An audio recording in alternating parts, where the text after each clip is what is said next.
Before machines ruled the fields, there was rhythm. The steady scrape of metal against soil, the whisper of wind over wheat, the sigh of a farmer bending his back beneath the sun.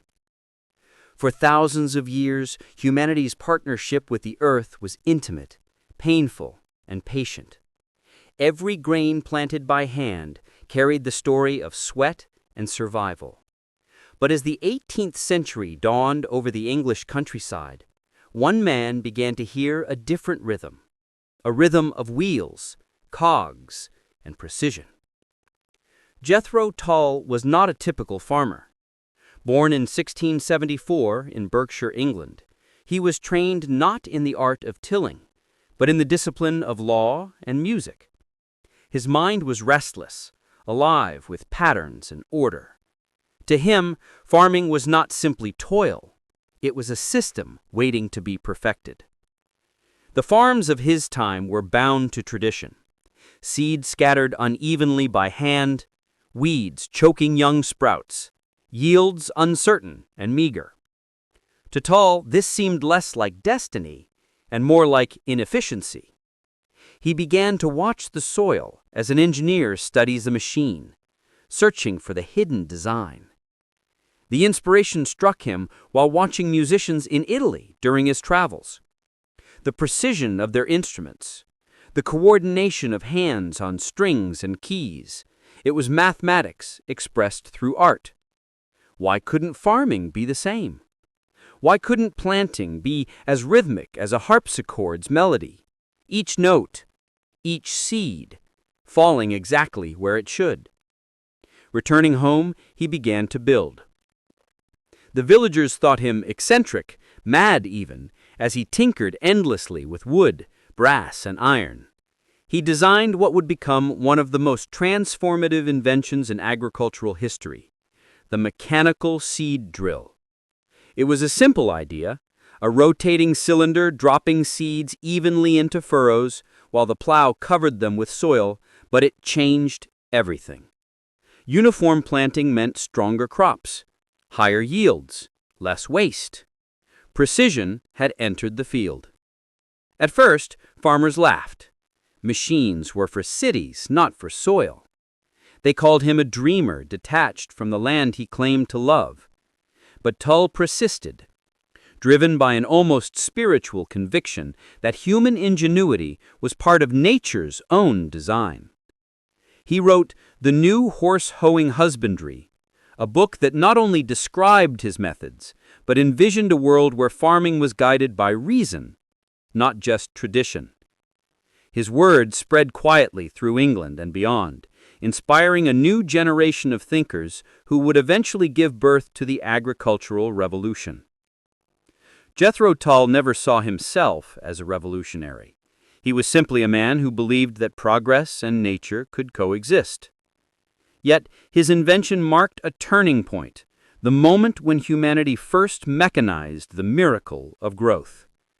Where once the farmer's hand had sown haphazardly, now the machine sang in rhythm with the earth.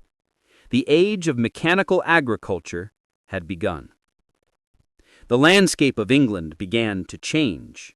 On misty mornings, where there had been silent labor, there was now the steady creak of wooden drills and the crunch of metal wheels pressing against furrows. The fields themselves seemed to breathe differently, rows of green rising in perfect symmetry, and a visible order carved into chaos. Farming, once a solitary act of faith, became an act of engineering.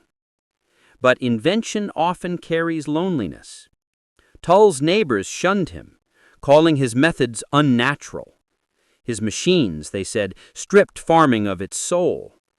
Yet he continued, believing the soul of farming lay not in hardship, but in understanding.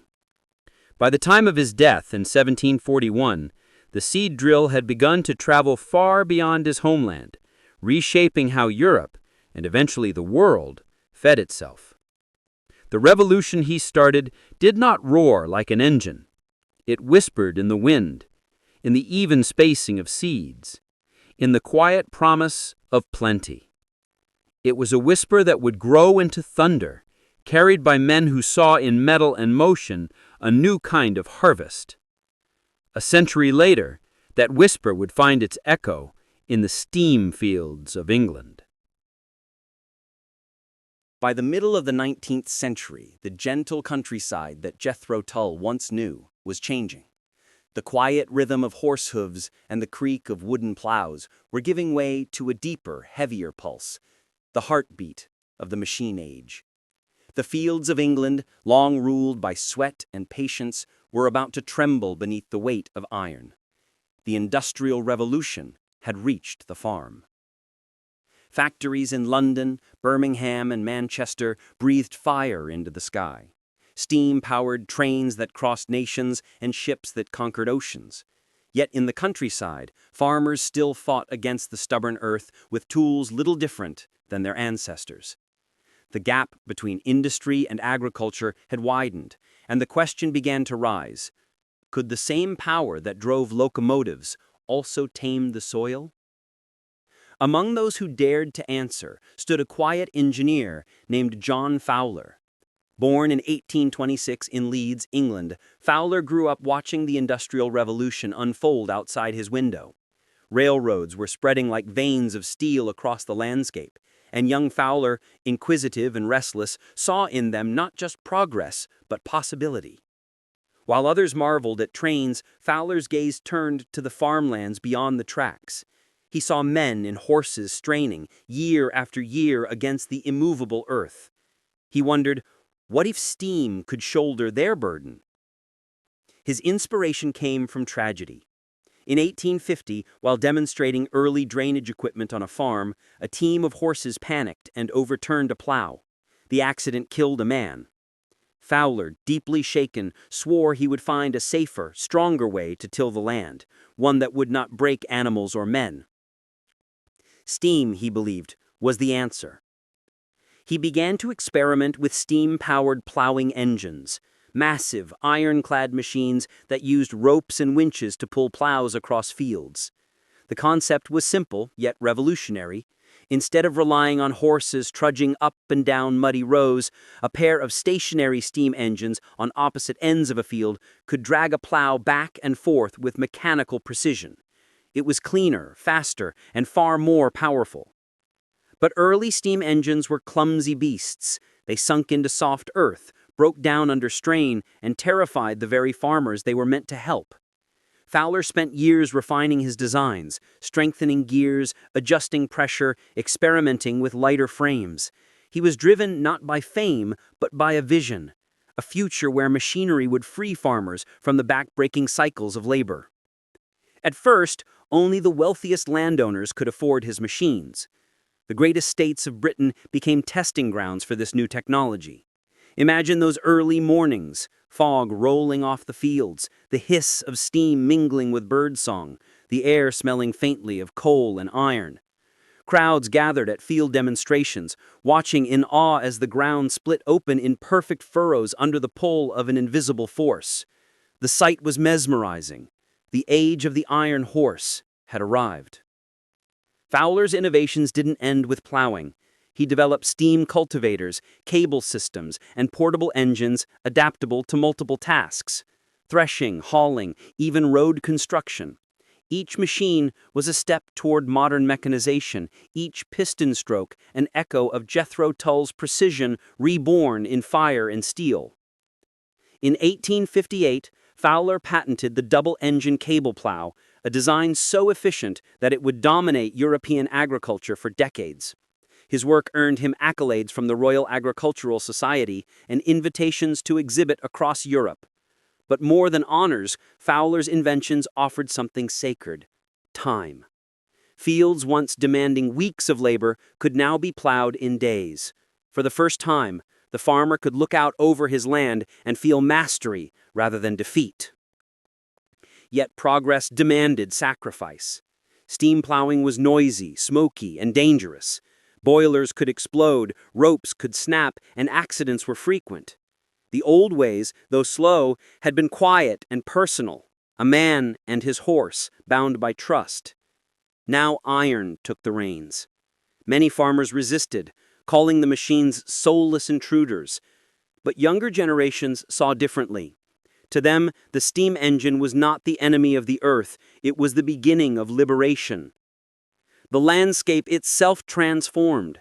Across Britain and Europe, narrow country roads widened to make room for heavy engines. Barns were rebuilt to house mechanical giants. Villages grew around workshops and foundries, their skylines marked by chimneys instead of church steeples. And beneath it all, a new culture was forming, one that measured progress not in seasons, but in horsepower. Fowler's vision spread across the world. His designs were exported to Russia, India, and the vast plains of America. In the colonies, where fields stretched to the horizon, steam power turned wilderness into farmland. The rhythm of the plow became the rhythm of civilization. Entire economies shifted. Agriculture, once the slow pulse of human life, beat now with industrial tempo. But Fowler's story, like so many of his era, was brief and brilliant. In 1864, while testing a new machine, he suffered a fatal fall. He was only 38. The man who had dreamed of freeing farmers from danger was claimed by the very tools he created. Yet his death did not silence his vision. His company, John Fowler and Company, continued to build engines that bore his name, carrying his legacy deep into the 20th century. The iron horse became a symbol of strength and progress. Artists painted them, writers described their power in poetry, and farmers learned to listen to their mechanical heartbeat as they once listened to the wind. Steam had given farming not just speed, but dignity. The promise that human labor could evolve without losing its purpose. By the late 1800s, steam plowing had conquered much of the agricultural world. But a new revolution was brewing in the cities, smaller, faster, more efficient than steam. The world was preparing to trade fire for fuel, engines for engines, as another visionary prepared to change the face of farming forever. The smell of coal would soon give way to the scent of gasoline, and with it would come a man whose dream was to put a machine in every farmer's hands. By the dawn of the 20th century, the old steam giants stood like iron fossils across farmlands. Their once thundering pistons now whispered of an era passing away. The world had changed. The century had turned, and with it came a new kind of fire. No longer the wild hiss of steam, but the sharp, rhythmic cough of the internal combustion engine. The smell of oil and gasoline began to drift across fields once perfumed with coal smoke and wet earth. A new power was awakening, lighter, faster, and unstoppable. Cities were growing, factories humming, and everywhere the machine was becoming an extension of man. But in the countryside, farming still struggled to keep pace. Horses still plowed, sweat still watered the soil, and the dream of easy harvest remained distant. Then, out of the heart of industrial America, came a man who believed that progress should not belong only to the rich, that machines could serve the common farmer as faithfully as they served the industrial tycoon. That man was Henry Ford. Born in 1863 on a modest farm in Michigan, Ford's childhood was spent between rows of corn and the rhythmic clatter of tools in his father's barn. He loved the soil, but not the toil. To him, labor should be efficient, not endless. He often said he could never understand why people glorified struggle when they could glorify innovation. The young Henry would take apart watches, engines, anything with moving parts, just to understand how motion could be mastered. He once said, "My ambition is to build a machine that will relieve mankind from drudgery." He began with cars and changed the world. The Model T was not just a vehicle, it was a symbol of independence. But to Ford, the farmer was as vital as the driver. The man who feeds the world, he called him, deserves the best tools that human hands can build. And so, even as his automobile empire grew, Ford's eyes returned to the land of his childhood. He wanted to bring the miracle of mechanization to the fields. At that time, tractors did exist. massive, steam-powered or crude internal combustion monsters built for wealthy estates. They were expensive, complicated, and impractical for small farmers. But Ford had a different vision, a machine as affordable as his car, simple enough to repair in any barn, light enough to dance across a muddy field without sinking. His dream was not to replace the farmer, but to empower him. In 1917, that dream took shape in cast iron and steel. The Fordson Model F, the first mass-produced tractor in history, rolled off the assembly line. Small, efficient, and remarkably cheap, it was unlike anything the world had seen. Its 20-horsepower engine could do the work of 10 men and 5 horses, and it didn't need to rest, eat, or age. When the first Fordson reached the fields, crowds gathered. Farmers who had once relied on sweat and horses watched in awe as the little machine chugged steadily forward, pulling plows through the soil with mechanical grace. Its engine roared like a living thing. Its wheels dug into the earth, and for the first time, progress seemed attainable for everyone, not just the wealthy few. Henry Ford's approach to farming was deeply philosophical. He saw machinery as the great equalizer, a bridge between the industrial city and the rural field. He said, agriculture and industry are two halves of the same whole. The factory and the farm must work together. His words carried more than vision. They carried hope. For the small farmer struggling under debt and drought, the tractor was salvation made of steel. The Fordson Revolution spread across the globe. Britain, Ireland, Russia, and Canada adopted the machines in waves. During the food shortages of World War I, Fordsons helped feed entire nations. Where horses once faltered, engines carried on through mud and exhaustion. Productivity soared. In 1920 alone, over 30,000 Fordson tractors were at work worldwide, a number that would soon multiply tenfold. But progress has a price. Many horse breeders, blacksmiths, and traditional craftsmen saw their livelihoods vanish. Villages that once echoed with the clatter of hooves grew quiet. The world was moving faster than hearts could follow. To some, the mechanical plow was a betrayal of nature, a loud, oily invader that turned life into labor. Yet to others, it was liberation, the moment when the farm entered the modern age. Henry Ford was not alone in this transformation. Across the Atlantic, innovators like Harry Ferguson, Daniel Best, and Benjamin Holt were pushing the boundaries of what machinery could do. Holt's Caterpillar tracks, designed to keep heavy machines from sinking into soft ground, would one day redefine mobility, not only in farming, but in warfare and exploration. Ferguson's genius would later transform the tractor into a multi-purpose machine, compact and intelligent. But it was Ford's vision of accessibility, of mass production, that made it all possible. Ford's assembly lines were more than efficient. They were revolutionary. What once took skilled laborers days to build could now be completed in hours. His system of interchangeable parts and conveyor-based manufacturing meant tractors could be built faster, cheaper, and more consistently than ever before. The same hands that crafted cars in Detroit now forged engines that would till the earth in distant lands. The Fordson became a global icon.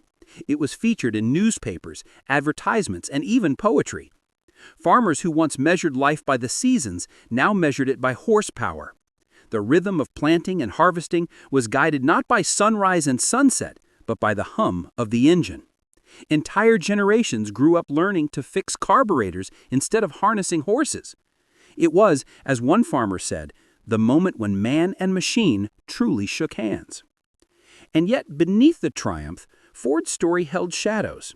He was a visionary, but also stubborn, convinced his way was the only way. His refusal to adapt to local needs and competition eventually cost Fordson its dominance. Rival companies, learning from his methods, began building stronger, more specialized machines.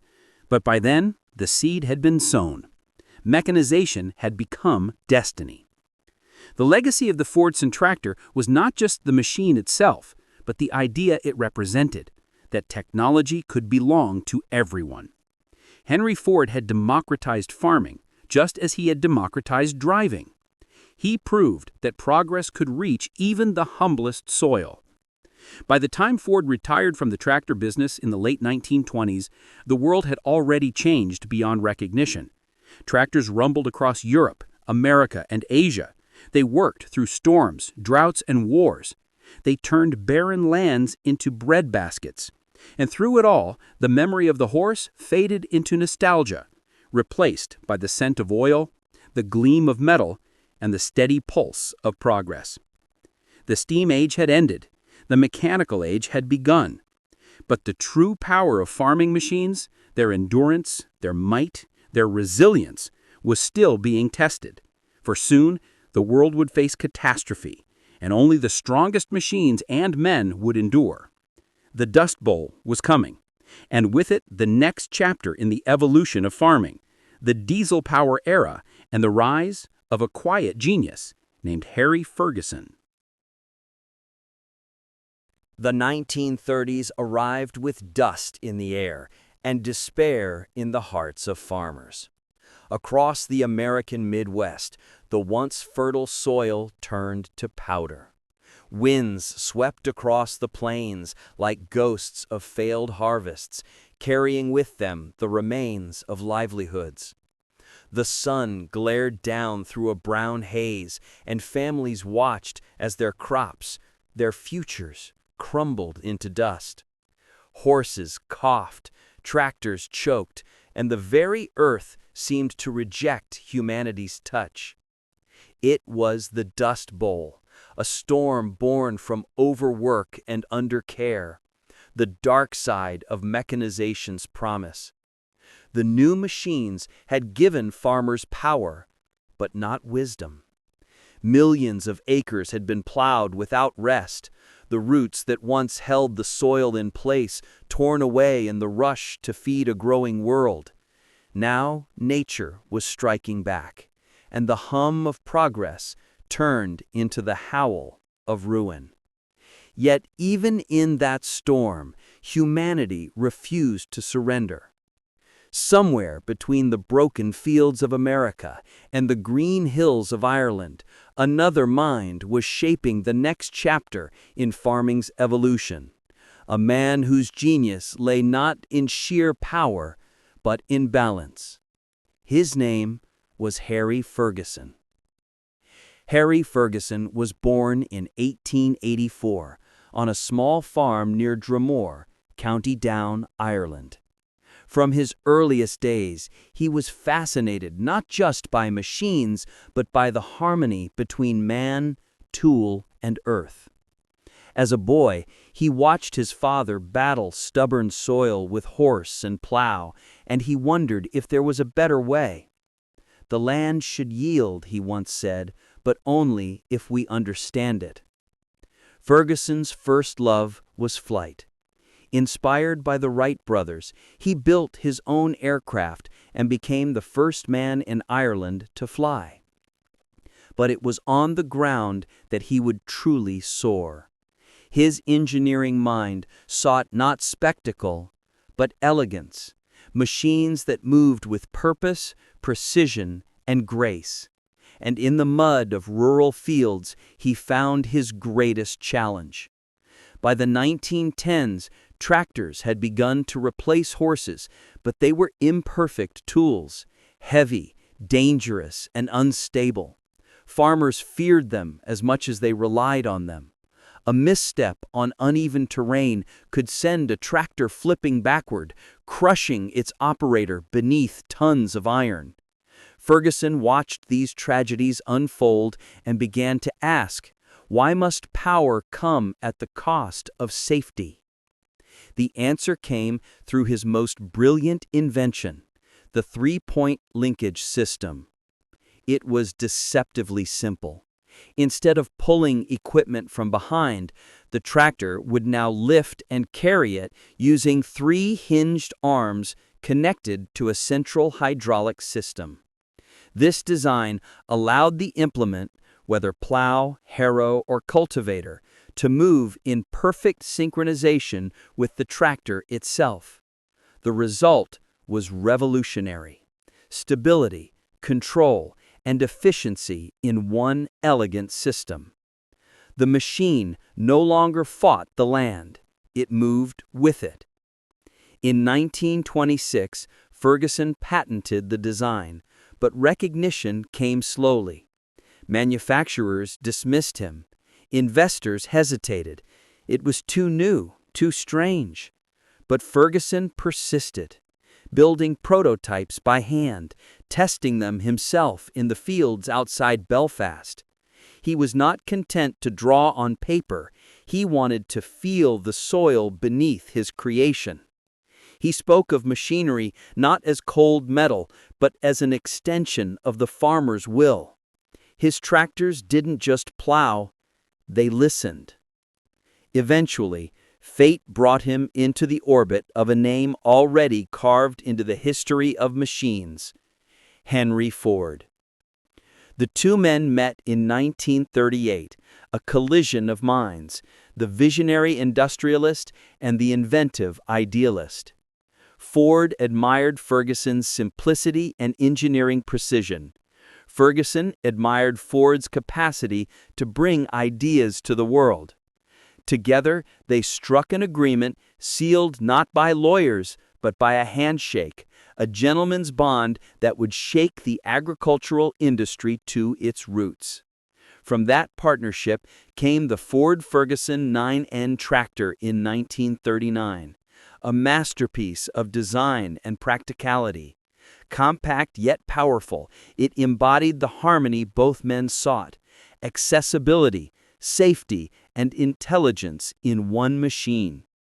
The 9N was the first mass-produced tractor with Ferguson's three-point hitch system, and it quickly became the most beloved farm tool of its time.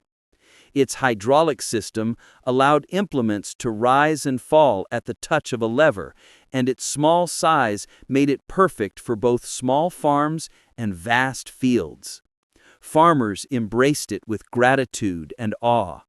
In the age of struggle, it was a machine of hope, efficient enough to feed families, strong enough to weather hardship. Across America, as the Dust Bowl faded and the soil healed, the hum of the 9N became the soundtrack of recovery. Yet, behind the hum of progress, storm clouds gathered again. This time, not of dust, but of disagreement. When Henry Ford died in 1947, his son, Henry Ford II, took over the company and ended the handshake agreement. Ferguson, betrayed and furious, sued the Ford Motor Company for unauthorized use of his patented design. The case dragged on for years, ending in a settlement that made Ferguson a wealthy man, but the partnership, once a symbol of unity between industry and agriculture, was broken forever. Still, Ferguson's ideas could not be contained by business or borders. His designs became the global standard.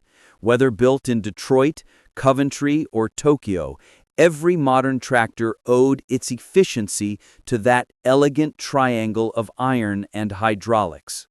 His invention transformed tractors from brute machines into intelligent partners, a leap as profound as Tull's seed drill or Fowler's steam plow. The diesel age only amplified that progress. By the 1940s, diesel engines replaced gasoline in tractors, offering greater torque, reliability, and fuel economy. These machines could run longer, plow deeper, and endure the hardest conditions. Companies like Massey Ferguson, John Deere, and Case IH began producing models that could outlast drought, war, and time itself. The diesel engine gave farming its endurance, but Ferguson's linkage gave it finesse. Together, they reshaped the relationship between man and machine. Farming was no longer about conquering the earth. It was about cooperating with it, using precision instead of brute force. Through the 1950s, Ferguson's legacy grew into an empire of red-painted tractors that circled the globe. from the wheat fields of Kansas to the rice paddies of India, from European vineyards to African savannas. His technology gave farmers new power to nurture and to sustain. Each engine hum, each hydraulic lift carried the spirit of a man who believed that simplicity was the highest form of genius. When Harry Ferguson died in 1960, his machines were everywhere, and his principles, though quiet, echoed louder than ever. He had not sought fame or fortune, but harmony. His inventions taught the world that progress did not have to come at the cost of balance. It could come through it.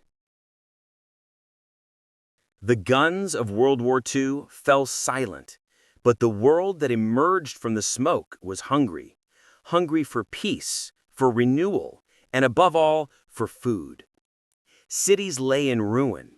Families were scattered, and fields that once grew wheat now lay trampled under tank tracks. Yet, amid the ashes of war, something extraordinary was stirring. A quiet revolution of rebuilding, driven not by armies, but by machines of hope. Factories that once produced engines for bombers and tanks now turned their attention to tractors and harvesters. The same engineers who had designed weapons of destruction were now sketching machines for creation, machines that would feed the world. Steel that once armored tanks became the bodies of plows and reapers. The hum of war gave way to the rhythm of production lines once more, this time in the service of life. The 1950s were the dawn of the mechanized piece. Across America, Europe, and Asia, farmers embraced new technologies with a fervor born of necessity. Labor shortages after the war meant fewer hands to till the soil, and so the machine became not just a helper, but a savior. In Japan, in the Soviet Union, in the heartlands of America, the same story echoed. Humanity could not wait for nature's generosity alone. It had to build it. The star of this new age was the combine harvester. It was not a new idea. Its roots trace back to the 1830s, but now, powered by diesel and driven by mass production, it reached perfection. These massive, roaring machines could reap, thresh, and clean grain in a single motion. Where once entire families spent weeks gathering harvests, a single operator could now feed thousands. Dust rose in golden clouds behind them as acres of wheat fell in precise waves before their spinning reels. One of the most influential names in this era was Cyrus Hall McCormick, often called the father of the reaper.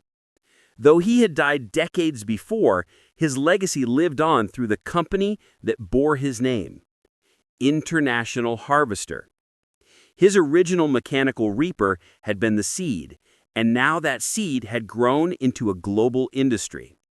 McCormick's vision of efficiency born from invention found full bloom in the post-war world. Across the American Midwest, the sound of the combine became the anthem of prosperity. At dawn, long lines of red and green machines rolled out across endless golden plains. John Deere, Case IH, and International Harvester became more than brands. They became family names, passed from generation to generation. Their machines embodied resilience, strong, simple, and eternal. In the Soviet Union, mechanization became the pride of the state. Massive Kirovets tractors and Stalinets combines roared across collective farms, symbols of industrial might and national pride.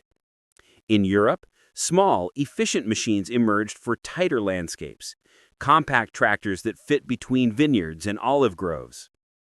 In Japan, lightweight models from Kubota and Yanmar made rice cultivation faster, cleaner, and more reliable than ever before. For the first time in human history, mechanized farming was truly global. The air of the 1950s and 60s carried the smell of diesel, oil and freshly turned soil, the perfume of progress. The fields buzzed with engines, and harvest festivals now celebrated both man and machine. The bond between them deepened. Machines no longer felt foreign, but familiar, almost alive. A farmer's identity was now tied to his tractor's color, its sound, its power. It was said you could tell a man's character by how he cared for his machine, and in that, the romance of farming found a new form. Yet, as steel conquered soil, a quiet anxiety lingered beneath the surface. Mechanization had multiplied yields, but it also demanded fuel, maintenance, and money. The small farmer struggled to keep pace with industrialized agriculture. Across many nations, family farms disappeared into larger enterprises, their legacy swallowed by progress.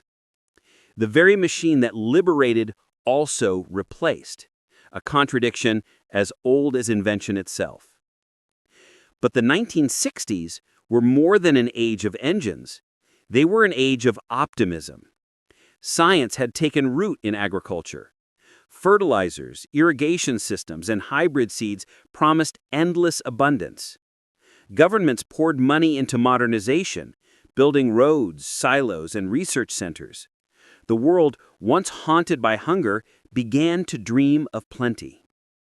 At the heart of this dream stood a man with a vision, not of machines, but of humanity. His name was Norman Borlaug, and his work would save more lives than any war hero or king. Though not a machinist, Borlaug embodied the spirit of innovation that defined this era. His creation, the Green Revolution, fused biology with machinery. He developed high-yield, disease-resistant crops and taught nations how to grow them efficiently using tractors, irrigation systems, and harvesters to scale production. From Mexico to India, his methods spread like wildfire. Entire countries that once teetered on the edge of famine found themselves overflowing with grain. Borlaug's revolution, combined with mechanization, doubled and tripled harvests. In the words of many historians, he was the man who fed the world. The post-war decades were an orchestra of progress. Each machine played its part. The tractor, the combine, the thresher, the baler, all working in concert, all guided by the steady hands of farmers who had learned to trust technology. The fields became symphonies of motion. Silver wheels turning against golden horizons, diesel engines humming beneath open skies, humanity and metal moving in unison. By the 1970s, automation had begun to creep in. Hydraulics became more sophisticated. Transmission systems evolved from crude gears to seamless power shift controls. Cabs were now enclosed, protecting operators from dust and sun, complete with radios and heaters. Farming had entered an age of comfort, a far cry from the aching, blistered hands of Jethro Tull's time. A farmer could now sit in his glass cabin, steering his machine with fingertips, while acres of land bowed before him. And yet, for all the progress, there remained a quiet reverence for the earth. The machine had not replaced that ancient bond, it had only changed its form. Farmers still rose before dawn, still watched the sky for signs of rain, still felt the hum of life beneath their wheels. The soil was no longer their enemy, but their partner, resilient, enduring, alive. It was during these years that Massey Ferguson, born from the union of Harry Ferguson's company with Massey Harris of Canada, became a global powerhouse. Their red tractors dotted landscapes from North America to Africa. Ferguson's genius, that triangle of linkage, lived on in every model, a hidden signature of human ingenuity. Their machines symbolized not just power, but reliability, the quiet assurance that the future would always have a harvest. In the developing world, mechanization brought dignity. Fields that had once been worked by hand now roared with engines. Women who had carried baskets of rice on their backs now drove combines. Children who once followed oxen through mud now watch satellites track the weather. The old rhythms of toil gave way to new rhythms of progress. But the seeds of the next transformation were already being planted, not in steel, but in silicon. As microchips and circuits found their way into laboratories and factories, a new kind of intelligence began to whisper through the industrial world. Machines that had once relied on muscle would soon rely on data. The age of diesel was giving way to the age of digital precision. The Earth was about to become connected, mapped, measured, and monitored. The farmer of the future would not just plow the soil, he would read it. And the fields, once silent, would soon begin to speak. By the time the 1970s arrived, the world had become a living machine. Cities pulsed with electricity, highways glowed at night, and satellites circled the Earth like silent guardians. The hum of diesel engines still filled the fields, but something new, something invisible, was beginning to stir in the background, the hum of data. Humanity had learned to harness power. Now it would learn to harness information.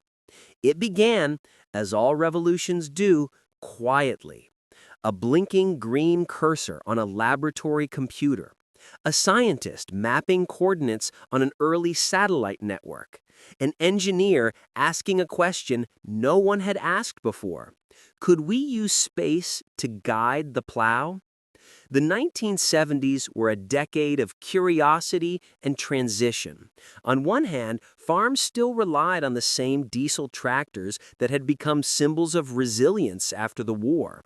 On the other, technology was advancing faster than ever.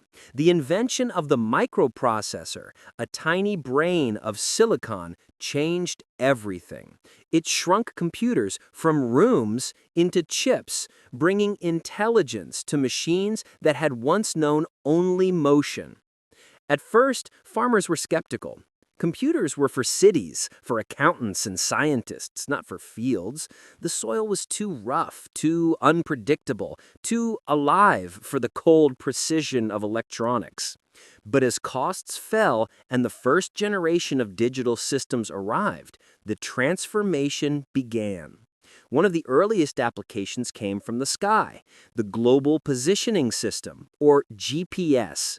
Originally developed for military use during the Cold War, GPS became publicly available in the 1980s.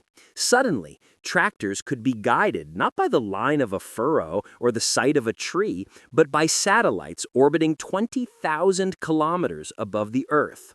The first GPS-guided tractors appeared awkward and expensive, but their potential was undeniable. A straight line, once drawn by instinct, could now be drawn by mathematics. In the early days, these systems were crude, large, slow, often inaccurate, but each year brought refinement. By the 1990s, real-time correction signals allowed for pinpoint accuracy within inches. Farmers could now plant, fertilize, and harvest with near-perfect precision. Efficiency soared, waste dropped, and the language of farming began to change. Terms like data yield, field mapping, and variable rate application entered the farmer's vocabulary alongside rainfall and harvest. The tractor cab evolved too. Gone were the days of open-air discomfort. Modern tractors became command centers. Digital displays glowed beneath tinted glass, showing real-time data on fuel use, speed, and soil conditions. The farmer no longer had to guess. He could see, measure, and adjust in real time. It was a new way of knowing the land, not just by feel, but by feedback. And yet, something deeply human remained. Farmers spoke of learning to trust the screen as they once trusted their own instincts. They would glance at the sky, then at the monitor, comparing the wisdom of experience to the logic of the machine. It was a quiet dialogue between generations, the old world teaching the new. As microchips spread, so did sensors. Moisture sensors, yield monitors, and soil probes began appearing across farms, turning every field into a living laboratory. Each harvest generated data, numbers that could be studied, compared, improved. Farmers began to understand their land as never before. Which areas yielded best, which needed fertilizer, which could rest. It was as if the earth itself had found a voice, speaking through circuits and screens.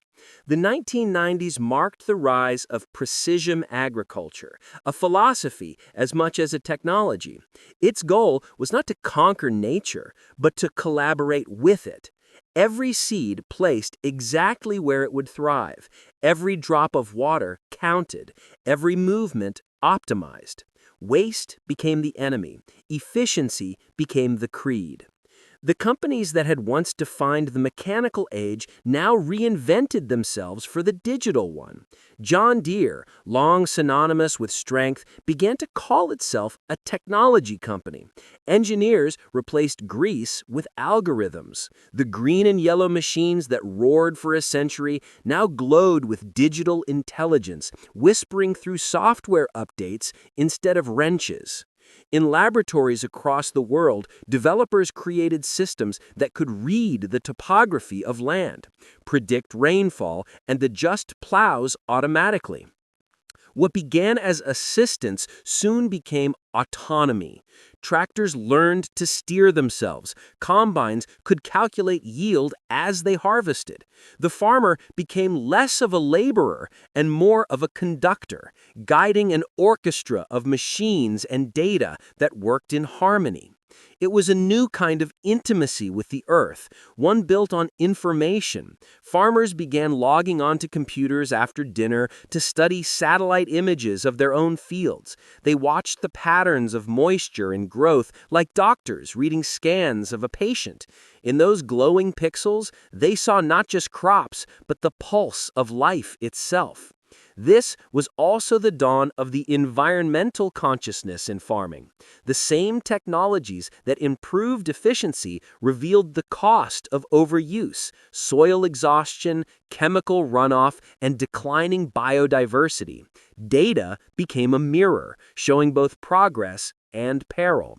Slowly, the idea of sustainability began to grow. The notion that technology must not only serve productivity, but protect the planet. The digital dawn was not without its challenges. Many small farmers could not afford the latest systems, and technology widened the gap between rich and poor nations. But innovation, like sunlight, spread inevitably. Cooperatives shared tools, governments funded modernization, and soon, even in remote corners of the world, digital screens began to flicker in tractor cabins. By the year 2000, the world's farms had changed forever. The soil had become intelligent. The plow had become precise. The farmer was now both scientist and steward, guided not just by tradition, but by data, satellites, and algorithms. The evolution that had begun with Jethro Tull's seed drill and Harry Ferguson's steam plow had reached the stars. The sky that once only rained now guided.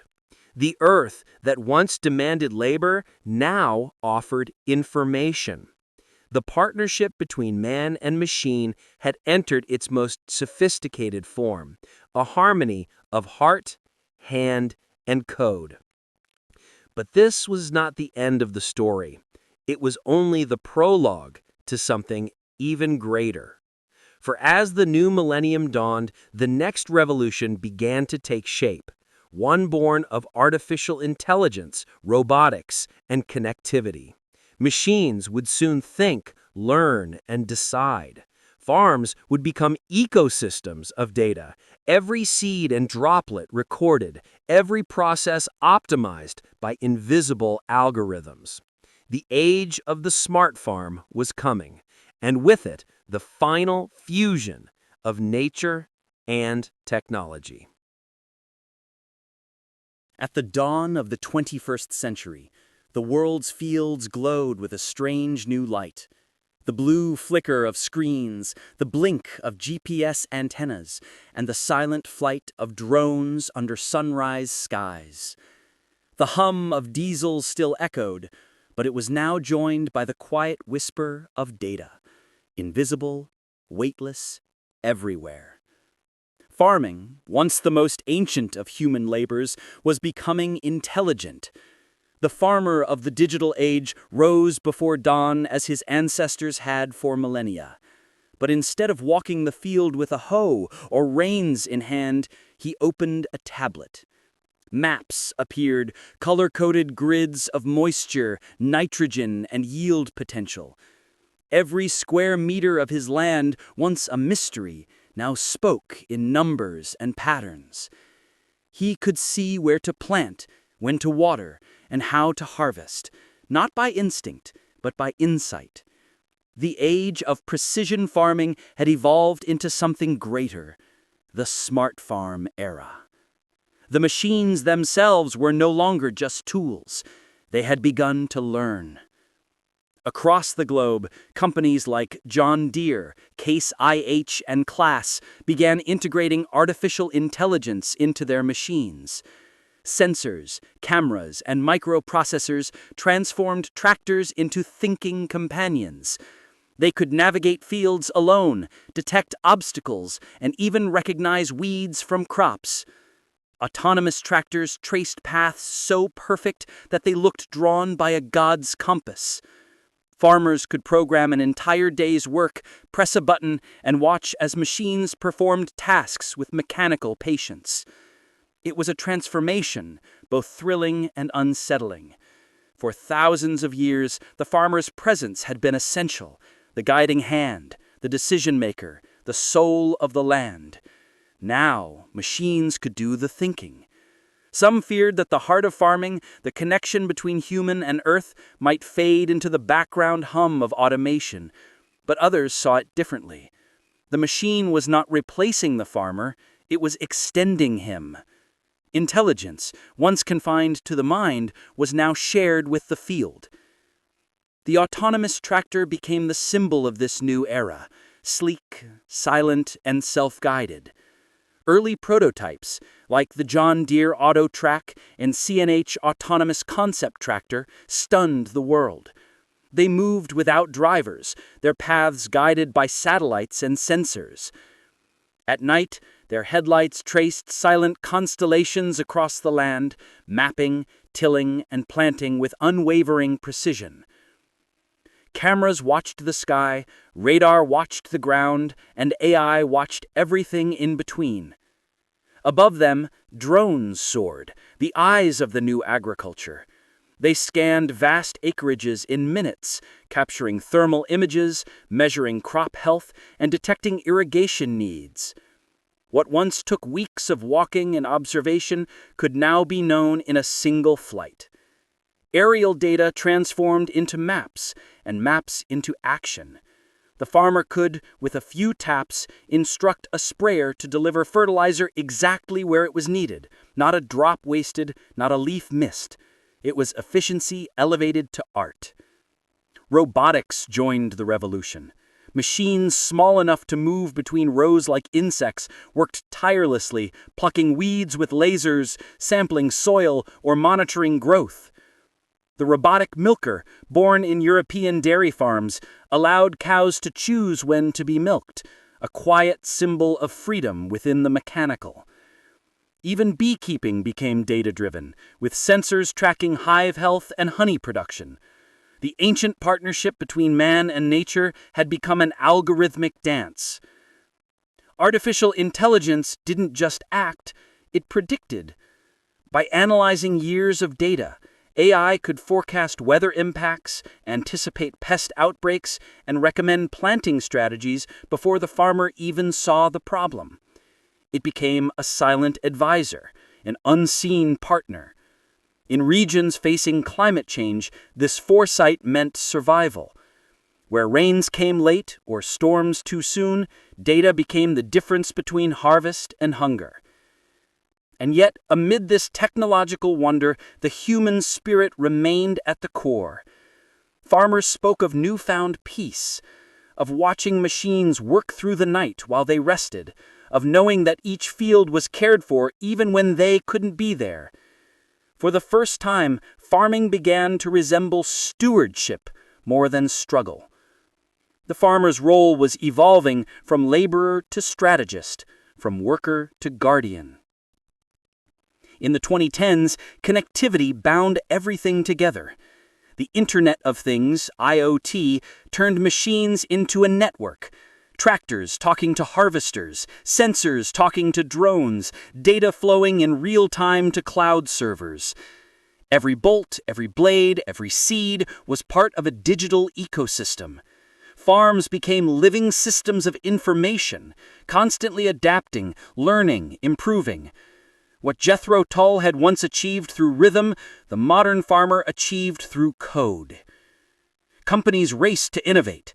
John Deere released tractors capable of full autonomy. AGCO developed smart implements that communicated directly with the soil. Kubota introduced small-scale robotic assistance for precision vegetable farming. Even tech giants like Google and IBM entered the field, building AI models that analyzed satellite imagery to predict crop yields across continents. Farming was no longer local, it was global, connected through invisible threads of data stretching from Iowa to India, from Africa to Australia. But progress came with questions. Who owned the data? The farmer or the corporation? What happened to tradition, to the artistry of touch and intuition? Some feared that agriculture was becoming too sterile, too automated. Others saw in it the fulfillment of humanity's oldest dream, a world where no one starves, where the soil and the sky work in harmony with intelligence and care. The new farmer, sitting in his cabin or office, still carried the same burden as his ancestors, to feed the world. But his tools had changed beyond imagination. Where his great-grandfather once harnessed horses, he now harnessed algorithms. Where the old plow broke the soil, he broke data into patterns. The essence of farming, patience, timing, trust, remained the same, only the language had evolved. As the 2010s drew to a close, autonomous farms began to appear, entire operations managed by networks of machines and software. Solar-powered sensors dotted the fields like stars fall into Earth. Drones swarmed in precision formations. Robots planted and harvested without pause. The human touch, though rarer, had not vanished. It had ascended, overseeing from above, commanding through insight rather than exertion. Farming had come full circle. From Jethro Tull's rhythmic seed drill to Harry Ferguson's hydraulic grace, from Henry Ford's affordable power to AI's invisible guidance, every generation had sought the same goal: to make the earth more generous and the labor more humane. Now, the soil itself had memory. The machines had minds. And humanity, for the first time, could look at its fields and see not exhaustion, but equilibrium. But even as technology reached perfection, a new awareness began to dawn. The planet was changing, its climate shifting, its resources thinning. The same machines that had brought abundance had also demanded energy, metal, and space. Humanity faced a new question. Could it sustain both progress and the planet? The answer lay in the horizon ahead, in the next chapter of innovation. For beyond automation waited the age of regeneration, a future where farming would not just produce, but restore.